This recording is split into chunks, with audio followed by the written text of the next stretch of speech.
The red sun of Kepler 442b was setting behind the rocky hills when Taemin Park stepped out of the mining station. He pulled his helmet tight and checked the air tank one more time. The planet's thin air could not keep a human alive for long. Tae-Min was a simple man who liked simple work.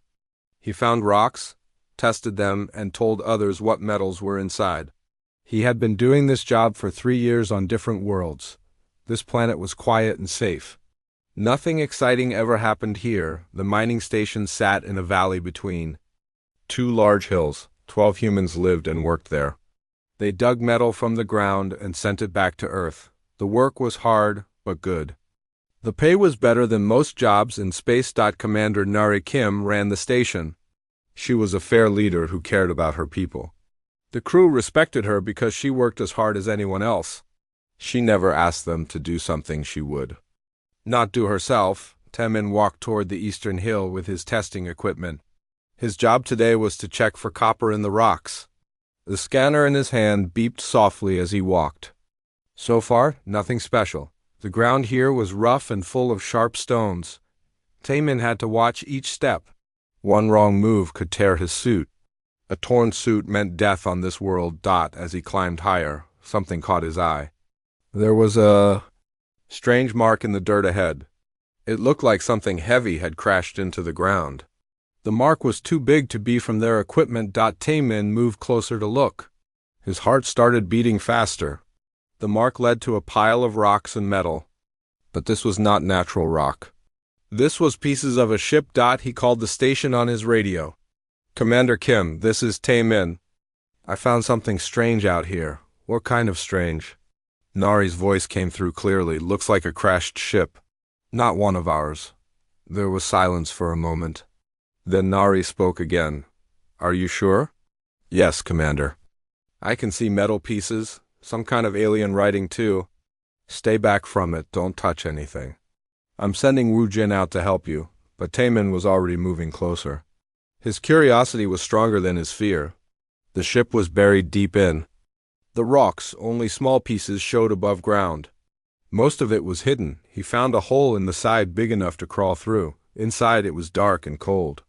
His helmet light showed walls covered in strange symbols.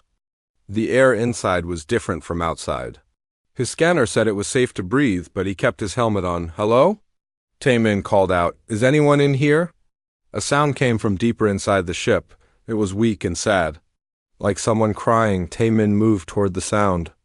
His light showed a larger room ahead. The floor was covered with broken pieces of equipment. In the center of the room, something moved. At first, Taemin thought it was a large spider. But then he saw it was something else. An alien creature.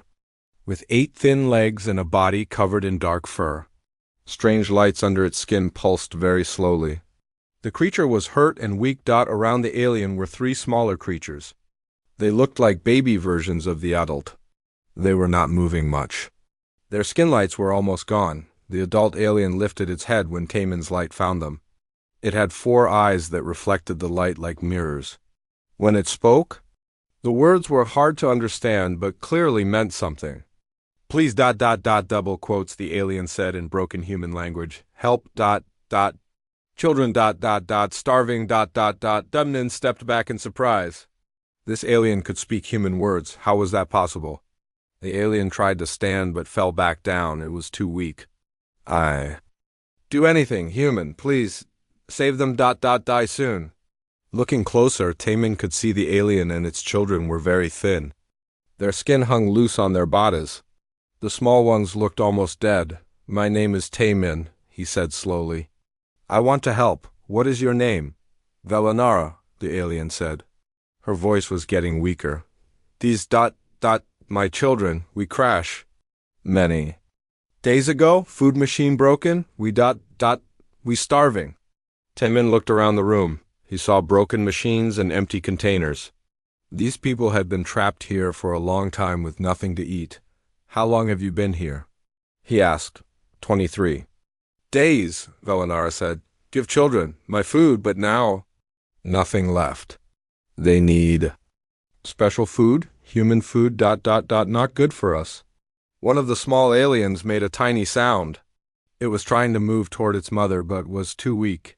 Taemin felt his heart break watching this. "Commander Kim," he called on his radio. "I need you." To hear this, "Tae-Min, where are you?" "Woojin is almost to your location. I'm inside the crashed ship.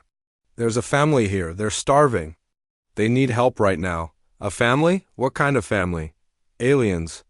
A mother and 3 children. They've been trapped here for over 3 weeks." "Commander, they're dying." There was a long pause. "Are they dangerous?" Taemin looked at Velanara and her children. They could barely move. "No, Commander, they're just hungry and scared. I'm coming out there myself. Don't do anything until I arrive." But Taemin was already taking off his water bottle. He knelt down next to the smallest alien child. "Here," he said softly. "Try this." Velanara watched with wide eyes as Taemin gave water to her child. The little one drank slowly, but eagerly. "Why you help us?" Velanara asked. "We into you." Taemin looked at her with surprise. "Because you need help, that's enough." For the first time since he found them, the lights under Velanara's skin grew a little brighter.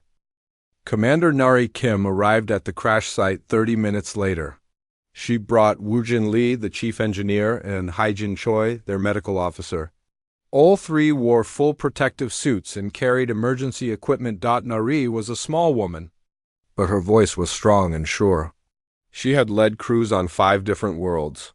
She knew how to make hard choices when lives were at risk. "Show me what you found," she told Taemin. They crawled through the hole in the ship's side. Nari's helmet light swept across the broken room. When she saw Velanara and the 3 children, she stopped moving. "My God," Haijin whispered behind her. "They're so thin." Velanara tried to sit up when she saw the new humans. "Please," she said in her broken words. "Help children. I work for you." "I'd do anything." Nari knelt down next to the alien mother. "My name is Nari. I'm the leader here. We want to help you. You really help?" Velanara's 4 eyes looked back and forth between the humans. "Most species.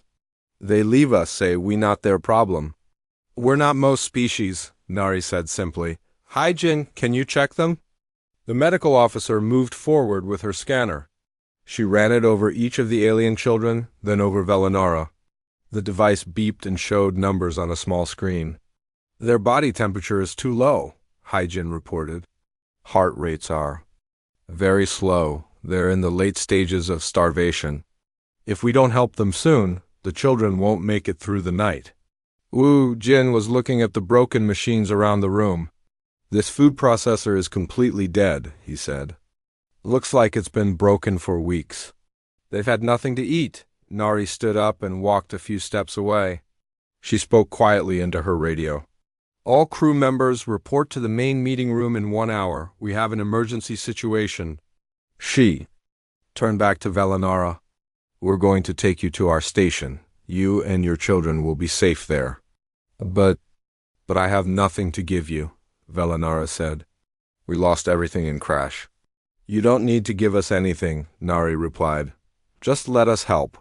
An hour later, all 12 crew members sat around the metal table in the station's meeting room. The room was simple and clean, with white walls and bright lights. A large screen on one wall showed maps of the mining area. Nari stood at the front of the room. "I've called this meeting because we have visitors. A family of aliens crashed near our site. They're starving and need our help." Jae-Sung-yu, the communications officer, raised his hand. "What kind of aliens? Are they dangerous?" "No danger," Nari said. "They're too weak to be a threat to anyone." The mother speaks some human language. She has 3 children who are close to death. Soo-Jin Han, who worked in the hydroponic gardens, leaned forward. "How long have they been without food?" "Over 3 weeks," Haijin answered. "I examined them. They won't survive much longer without proper nutrition." The room was quiet. For a moment, then Woojin spoke up. "What kind of food do they need?" "Can they eat what we eat?" "No," Haijin said, reading from her notes. "Their biology is completely different. They need specific proteins and minerals that human food doesn't have." "So we can't just share our meals with them," said Dukin Park. one of the miners. Actually, Woojin said slowly, I think we can help them. Our hydroponic lab has machines that can make different nutrients. If I can figure out what they need, I might be able to create the right food. Soojin nodded. The gardens have extra growing space. We could use some of it to help them. Wait, said another crew member. What about our own food supplies? We only have enough for 12 people for 6 months. Nari had expected this question. I've checked our numbers. We have emergency supplies that could last 8 months if needed. Earth sends supply ships every 6 months. We should be fine. But what if the next supply ship is late? Someone asked. What if something goes wrong? Then we'll deal with it, Nari said firmly. But right now, there's a mother watching her children die. We can't just ignore that. Jae-sung looked worried. What about protocol? We're supposed to report any alien contact to Earth Command first. We're not supposed to make decisions like this on our own. Earth Command is 20 light years away, Nari replied. By the time we get permission, those children will be dead. Sometimes you have to do what's right, not what's easy. The room was quiet again. Everyone was thinking hard about the choice they had to make. Finally, Taemin spoke. I was the one who found them. I looked into that mother's eyes when she begged me to save her children. I've never seen anything so desperate. If we don't help, then who will? One by one, the crew members nodded. Even those who had been worried about supplies agreed. They would help the alien family. All right, Nari said. Here's what we'll do. Woo-jin, work with Hai-jin to figure out what kind of food they need. Soo-jin, prepare space in the gardens. Everyone else, help get quarters ready for our guests. What if other aliens come looking? For them, Duken asked. We'll handle that if it happens, Nari said. For now, we focus on keeping them alive. 2 hours later, Villanara and her children were brought to the station. The crew had prepared a large room with soft beds and warm blankets. The alien children looked around with wide eyes at all the lights and machines. Thank you, Villanara said to Nari. Her voice was stronger now that she had hope. My people, they will not forget this kindness. We're just doing what anyone should do, Nari replied. But as she watched the human crew members gently help the alien children get comfortable, she knew this wasn't true. Not every species would have made this choice. Maybe that was what made humans special. In the hydroponic lab, Woo-jin was already working on the food problem. He had samples of alien biology data from Hai-jin and was running tests on different nutrient combinations. I think I can make this work, he told Soo-jin. It'll take a few days, but I can create food they can digest.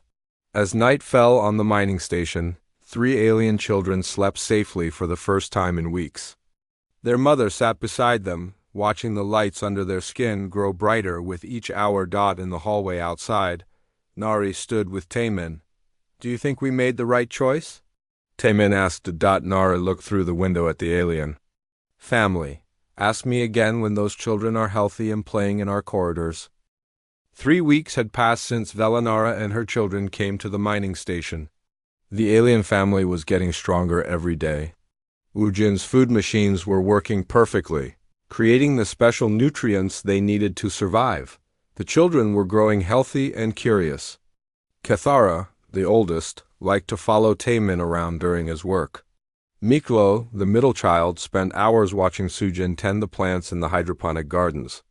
Little Sylvan, the youngest, had become everyone's favorite. She would sit quietly and watch everything with her big, bright eyes. They learn so fast, Soojin told Nari one morning. Miklo already knows the names of 20 different plants. He's teaching me words in their language too, Nari smiled. The alien children had brought something special to the station. The crew was happier than she had seen them in months. In the medical bay, Hai-jin was making amazing discoveries about Ithani biology. Villanara had agreed to let her run tests, wanting to help the humans who had saved her family.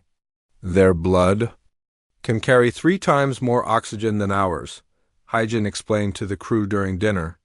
And look at this, their skin lights are not just for show. They can communicate with them. Villanara demonstrated by making different patterns of light under her fur.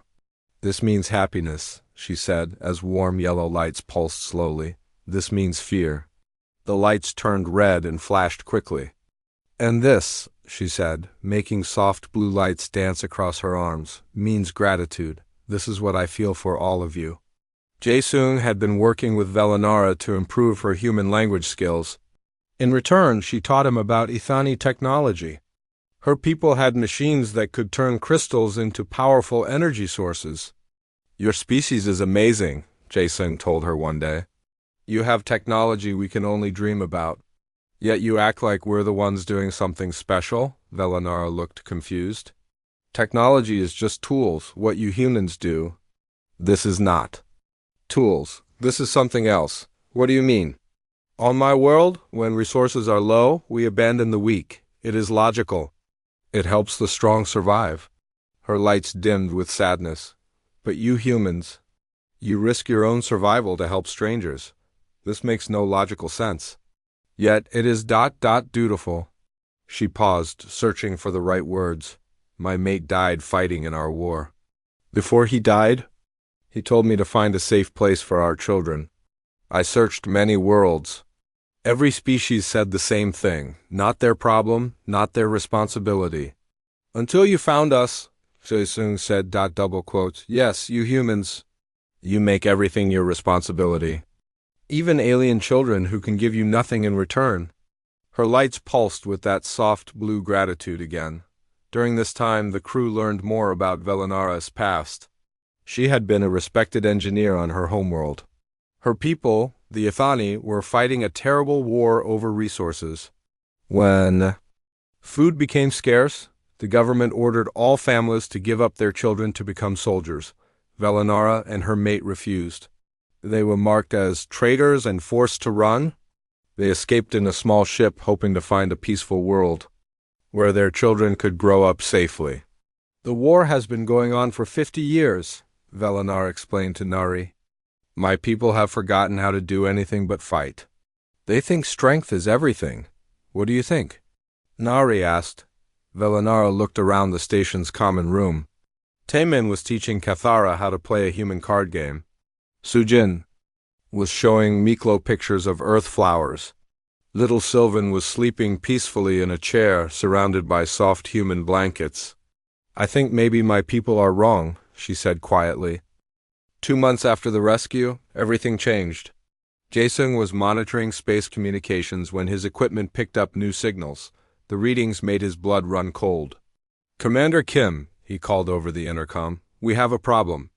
Big ships are coming this way.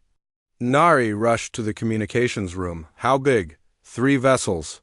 Military class. And they're broadcasting in Ethani language. Velinara was called to the communications room immediately. When she heard the signals, her lights turned dark red with fear. They found us, she whispered. They found us.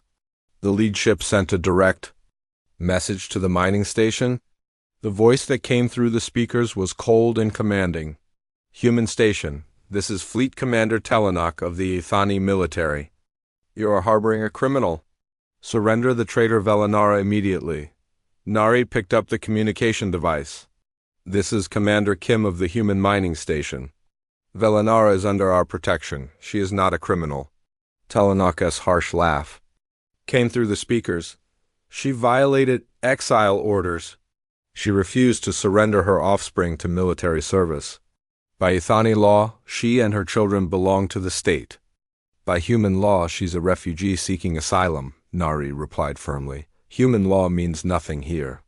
You will surrender her, or we will take her by force. Nari looked at Velinara, who was shaking with fear. Her children had come running when they heard their mother's distress signals. They clung to her, their own lights flashing with terror. How long before they arrive? Nari asked Jae-sung. 18 hours at current speed. Nari called an emergency meeting. All 12 crew members gathered in the main room, along with Velinara and her children. You all heard the transmission, Nari began. The Ethani military wants Velinara back. They say she's a criminal for protecting her children. That's not criminal, Sujin said angrily. That's being a good mother. I agree, Nari said. but they have 3 warships. We have mining equipment and some basic defenses. Velanara stood up slowly. I will go with them. I will not let you die for me. No, Taemin said immediately.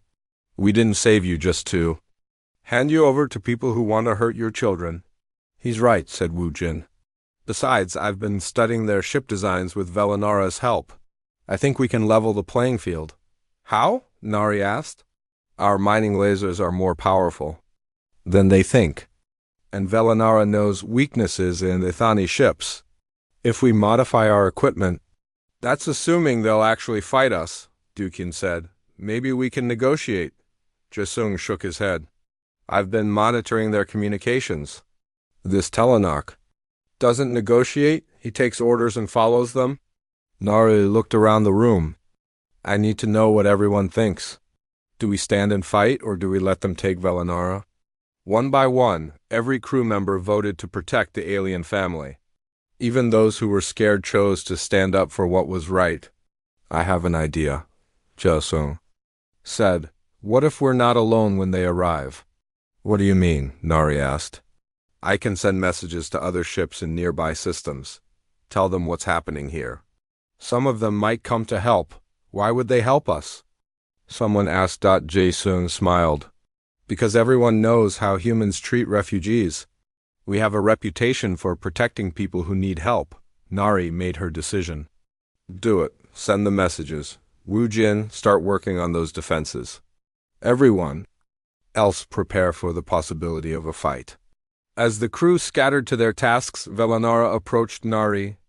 Why do you do this? She asked. You could give me to them and be safe. Nari looked at the alien mother and her 3 children. Because that's not who we are. Humans don't abandon their friends. Friends? Yes, Nari said simply. You're our friends now, and we protect our friends? For the first time since the rescue, Velanara's lights showed something new, hope mixed with amazement. She was beginning to understand what made humans different from every other species in the galaxy. Fleet Commander Telenak arrived exactly when expected. His 3 warships took positions around the mining station like hunters surrounding prey. Each ship was 10 times bigger than the human station and armed with weapons that could destroy. A small moon. Telenak was not a cruel being, but he was a soldier who followed orders without question. He had fought in the Ithani Wars for 30 years. To him, efficiency and obedience were the highest virtues. Human station, his voice came over the communications. This is your final warning. Send out the traitor Velanara and her offspring.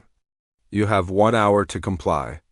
Nari sat in the station's command center surrounded by her crew. Through the windows, they could see the massive alien ships blocking out the stars. Any word from our messages? She asked Jae-sung.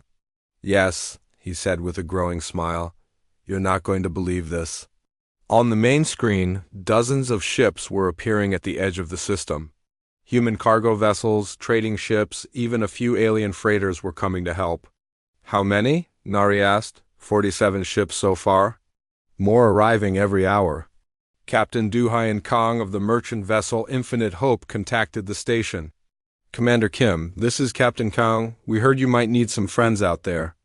Captain Kong, what are you doing here? Word travels fast in space. Everyone knows about the human station that saved an alien family.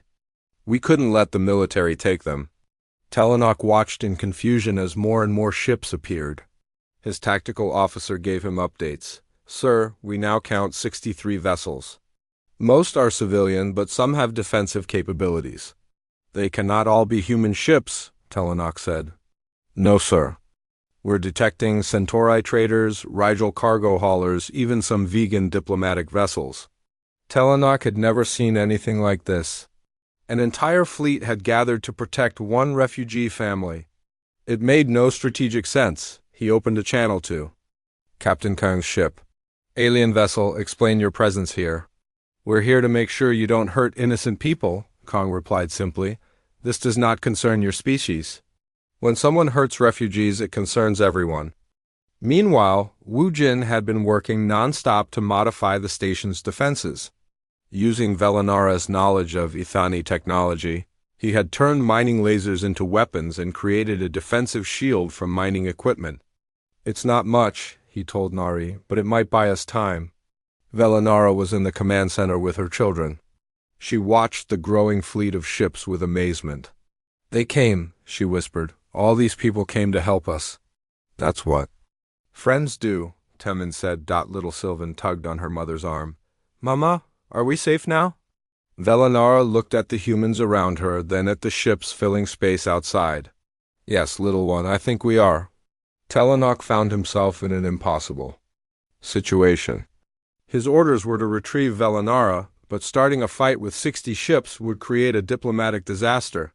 He contacted his home fleet for guidance. The response came an hour later. The Ithani High Command had been monitoring the situation.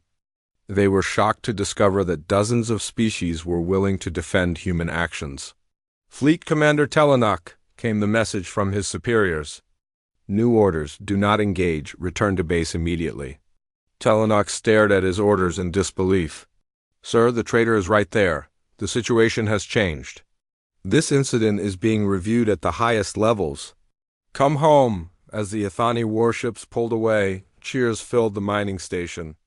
The crew hugged each other and celebrated their victory, but the real victory was happening outside.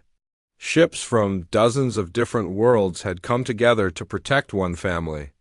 They had shown that some things were more important than politics or military orders. Captain Kang's voice came over the communications. "Commander Kim, it's been an honor working with you. If you ever need help again, just call." "Thank you, Captain." "All of you, we won't forget this." As the rescue fleet dispersed back to their various destinations, Nari realized something important had happened. The galaxy had seen what humans stood for, and they had chosen to stand with them. 6 months later, the mining station looked very different. What had started as a simple mining operation had become something new, a place where humans and Ithani worked together.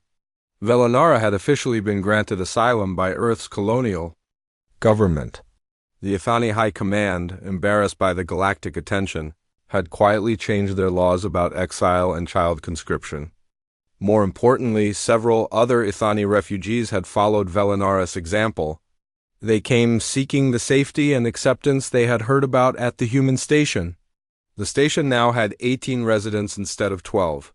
The new arrivals included 3 Ithani families and 2 human scientists who came to study interspecies cooperation.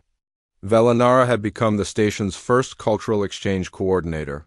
Her job was to help other refugees adapt to human customs while teaching humans about Ithani culture. "It's amazing how much we can learn from each other," she told a visiting Earth diplomat. "Your people think with your hearts. My people think with our minds. Together we can solve problems neither could solve alone." This was proven true in the hydroponic gardens. Sujin and Miklo had developed new growing techniques that combined human agriculture with Ithani crystal technology. The result was food that grew twice as fast and tasted better than either species could produce alone. In the workshop, Wujin and Velanara were creating technological marvels. They had built a new type of energy generator that was 50% more efficient than anything Earth had seen before. The children were thriving in their mixed community. Kethara had learned to read and write in human language and was teaching other alien children.